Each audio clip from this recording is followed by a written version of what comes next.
हमारे बीच हैं अनिल सागर जी, पूर्व में बहुजन समाज पार्टी दिल्ली प्रदेश के राष्ट्रीय महासचिव रहे हैं, लेकिन अब एक सोशल एक्टिविस्ट की भूमिका में ज़्यादा दिखाई देते हैं। जहां भी शोषित पीड़ित वंचित समाज की बात होती है, आंदोलन की बात होती है, वहाँ नजर आते हैं। अच्छा अनिल जी, हमारे चैनल में आपका हार्दिक स्वागत है सबसे पहले। Thank you sir, thank you. अच्छा, देखा जाए तो 75 दिन से ज़्यादा का समय हो गया किसान आंदोलन को, और देखा जाए तो सर्दी भी है, बरसात भी है और तमाम परेशानी भी है, लेकिन यहाँ किसान डटा हुआ है। लेकिन इस केंद्र सरकार, जो गूंगी बहरी सरकार है, जिसको कहा जाए मुख बधिर सरकार कहा जाए, नहीं देख पा रही है। क्या कहना है आपका, क्या विचार है आपके? देखिए, मैं तो सीधा सीधा ये कहना चाहूँगा कि हम लोगों ने 2014 में मीडिया को तो हमने बेच ही दिया था।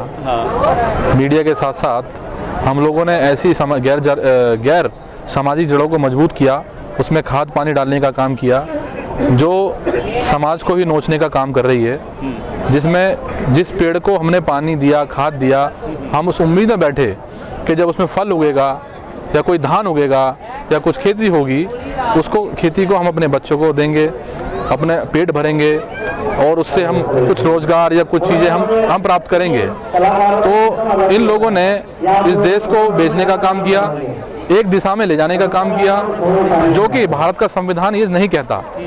भारत का संविधान कहता है कि सभी देश के, चाहे छोटा से रिक्शे वाला हो, चाहे देश का प्रधानमंत्री हो, चाहे उद्योगपति हो, राष्ट्रपति हो, विधायक हो, एमपी हो, एमएलए हो, गांव का प्रधान क्यों ना हो, एक जूते बुनने वाला मोची क्यों ना हो, एक रिक्शा चलाने वाला एक मजदूर क्यों ना हो, सबको इस देश के अंदर भारतीय संविधान द्वारा अपनी बात रखने का बाबा साहब डॉक्टर अम्बेडकर ने अधिकार दिया है, जिस अधिकार को ये छीनना चाहती है। ये इतिहास को बहुत अच्छी तरीके से पढ़ चुकी है, इसने इतिहास को बहुत अच्छी तरीके से पढ़ा है। और ये सरकार में रहने वाले जो लोग हैं, ये वही लोग हैं जिन लोगों ने इस देश को, जब ये देश सोने की चिड़िया कहलाती थी, इस देश में जातिवाद का बीज रोपण किया इन्होंने।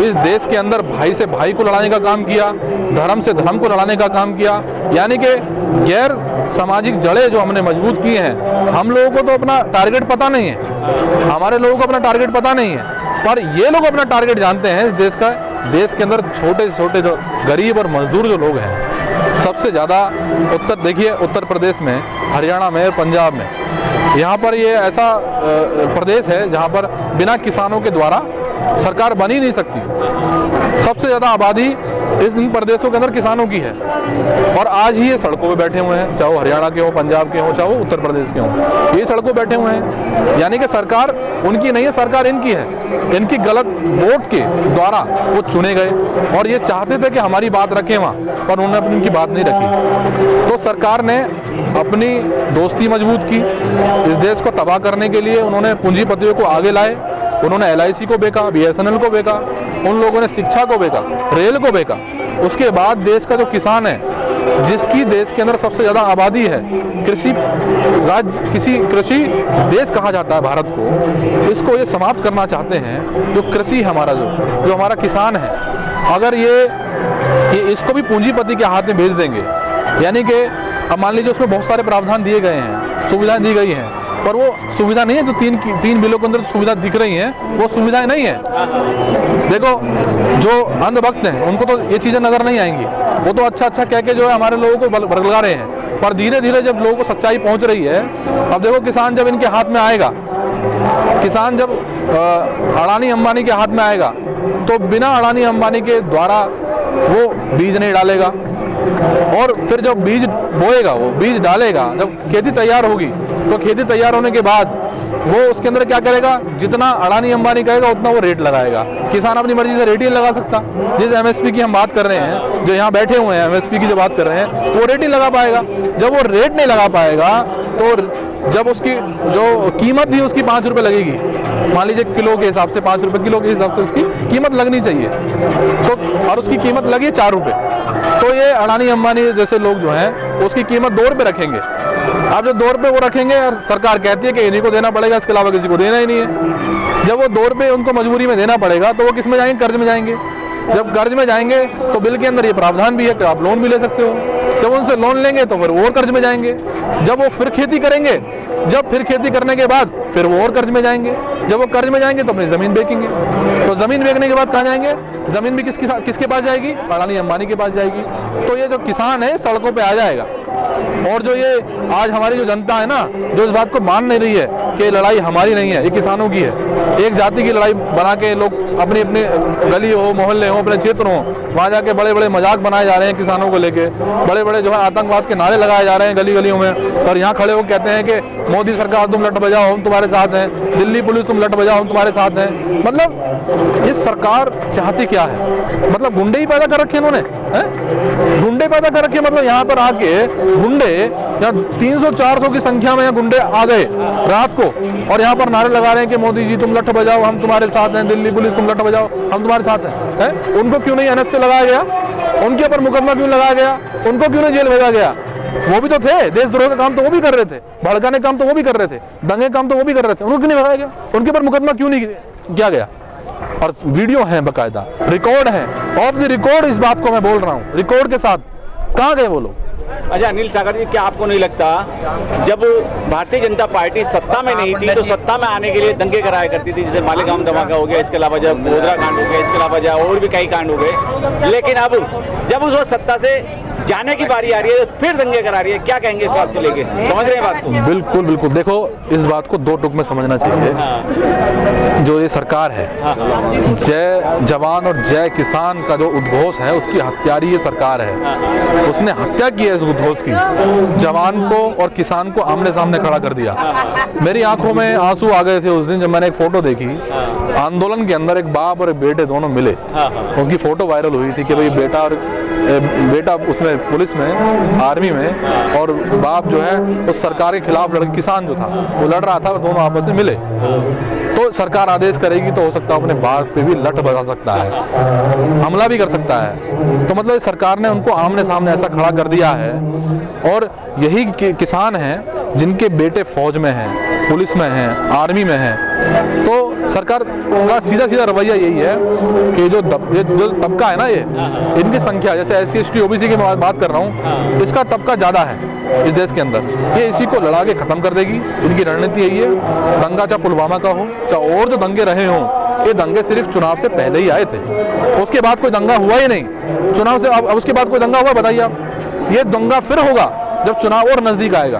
उत्तर प्रदेश का चुनाव आएगा तो हो सकता है यहाँ भी दंगा कराए सरकार। पर किसान जो है, मैं ये अपील भी करना चाहता हूँ लोगों से, जो वो खाद और पानी डाल रही हैं इस सरकार को, यानी कि जो वोट दे रही हैं, इस वोट को दें, अलग दूसरे किसी पार्टी को वोट दें। मैं जिन्होंने सरकार में रहते हुए अच्छा काम किया, जिन्होंने आप लोगों को किसान जो गन्ने की फसल हो, आपकी गन्ने की फसल को बढ़ाया हो, चाहे आपके हित में बात रखी हो, जैसे जब महेंद्र सिंह टिकैत जो मुकदमे हुए थे उत्तर प्रदेश के अंदर, बहुजन समाज पार्टी की जो सरकार आई थी, उन्होंने सारे मुकदमे वापस लिए थे। 44 मुकदमे वापस लिए। तो ऐसी सरकार को आपको, मुझे लगता है, वोट देना चाहिए। तो खाद पानी मत डालो कि हम हिंदू हैं, हम हिंदू हैं। बढ़ाए थे 40 रुपए बढ़ाए थे। हम हिंदू हैं, हिंदू में मत भाओ आप हिंदू होते तो हिंदू के संगठन आए हैं, कोई ब्राह्मण आए यहाँ पर, किसी ने कैंप लगाया हुआ यहाँ पे आके? आपको रोकते हुए एक बहुत बड़ा महत्वपूर्ण सवाल है। इस देश के अंदर दलित अगर जो है आंदोलन करता है अपने हक अधिकार के लिए तो उसको नक्सलाइट माओवादी बता दिया जाता है। सिख अगर आंदोलन करता है तो उसको खालिस्तानी बता दिया जाता है। मुस्लिम अगर आंदोलन करता है तो उसको जो है पाकिस्तानी आतंकवादी बता दिया जाता है। लेकिन इस बार तो इस सरकार ने हद ही कर दी कि जो किसान है, किसान की कोई जाति नहीं होती, कोई धर्म नहीं होता, कोई उसका कुछ नहीं होता, किसान होता है, लेकिन उसको भी आतंकवादी बता दिया इस संघी सरकार ने। क्या कहेंगे अब आप? देखिए, सरकार डरी हुई है इस बात से कि वो राष्ट्रवाद का जो ढिंढोरा पीटती रहती है ना, वो इस बात से डरी हुई है कि ये हमारी पोल ना खुल जाए। किसान आज जाति के नाम पे एक नहीं हुआ, इंसानियत के नाम पे एक हुआ है। एक इंसान के अंदर इंसान के प्रति दर्द महसूस हुआ, इसलिए यहाँ पर खड़ा हुआ है। उन्हीं के लोग जिनसे वो झूठ बोलते थे ना, उन लोगों ने उनको त्याग करके यहाँ पर आए हुए हैं। वो लोग तो डरे हुए हैं कि जो बचे हुए लोग हैं उनको कैसे इस्तेमाल करना है, इनके बारे में कैसे बरगलाना है, किसानों के बारे में कैसे बरगलाना है और उनको कैसे रोकना है। बचे कुछ लोग भी चले जाएंगे। यहाँ पर बीजेपी के जो बहुत सारे वोटर थे जिन्होंने सरकार बनाई है बीजेपी की, वो लोग यहाँ पर बैठे हुए हैं। उन लोगों ने इनकी सरकार बनाई है। मैंने बताया नहीं पहले आपको कि उत्तर प्रदेश, पंजाब और हरियाणा में किसान के बगैर सरकार बन ही नहीं सकती किसी की। तो वही लोग तो बैठे हैं पंजाब के लोग, वही तो हरियाणा के लोग और वही उत्तर प्रदेश के, पश्चिम उत्तर प्रदेश के लोग बैठे हुए यहाँ पे।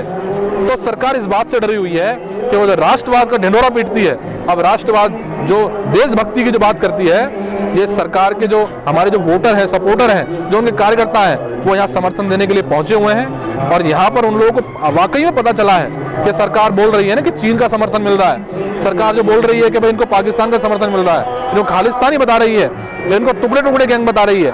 तो अब इन लोगों ने इस बात को समझा कि राष्ट्रवादी है कौन, राष्ट्रवादी है कौन और राष्ट्रवादी कौन नहीं है, देश को कौन खत्म करना चाहती है, देश को कौन बचाना चाहती है, या इंसानियत के लोग, इंसानियत के नाम पे लोग खड़े हुए हैं। मेरा सिर्फ एक और निवेदन भी है इसके साथ साथ कि जो लोग हम अखबार देखते हैं, जो हम मीडिया देखते हैं, टीवी टेलीविजन देखते हैं, जिसकी व्यूवरशिप के बाद जब उनको व्यूवर मिलते हैं, उनकी कमाई होती है, उस व्यूवरशिप को खत्म करने के लिए हमें टीवी बंद कर देना चाहिए। हमें मीडिया का भरोसा, अखबार हमें खरीदने बंद कर देने चाहिए। जब हम इनको अखबार को खरीदना बंद कर देंगे और टीवी देखना बंद कर देंगे, तो ये मीडिया और ये इलेक्ट्रॉनिक मीडिया और जो ये अखबार है, ये सच्चाई दिखाना शुरू कर देंगे।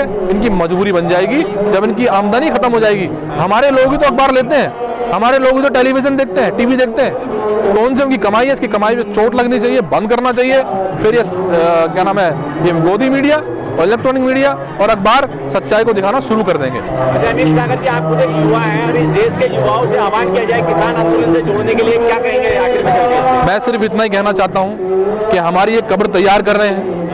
हमें मरना तो इंसान को है, वो आया है, तो जीवन का सत्य है, प्रकृति का नियम है, जो आया है वो जाएगा, कोई पहले जाएगा कोई बाद में जाएगा। पर जो कोई यहाँ पर मेरे युवाओं से यही निवेदन है कि वो आंदोलन जहाँ भी छोटे छोटे अगर आंदोलन हो रहे हैं, कहीं भी कस्बे में हो रहे हैं, बॉर्डर पे हो रहे हैं, दिल्ली सटे हुए जो लोग हैं, मेरा निवेदन यही है कि आप यहाँ पर उनका समर्थन दें, उनका हौसला बढ़ाएं। और जिस तरह से 28 तारीख की रात को यहाँ गुंडागर्दी की है, प्रशासन के साथ मिलकर मीडिया ने भी जो की है, जो मीडिया ने जो यहाँ दोगलापन अपना दिखाया उस रात को, अब तो मीडिया नजर नहीं आ रही, प्रोटेक्शन के साथ ही तो आई थी मीडिया। तो इस मीडिया को हमें मीडिया टीवी तो देखना बंद करना चाहिए। मेरा युवाओं से यही निवेदन है कि भारी से भारी संख्या में वो लोग यहाँ पर समर्थन देने के लिए आए।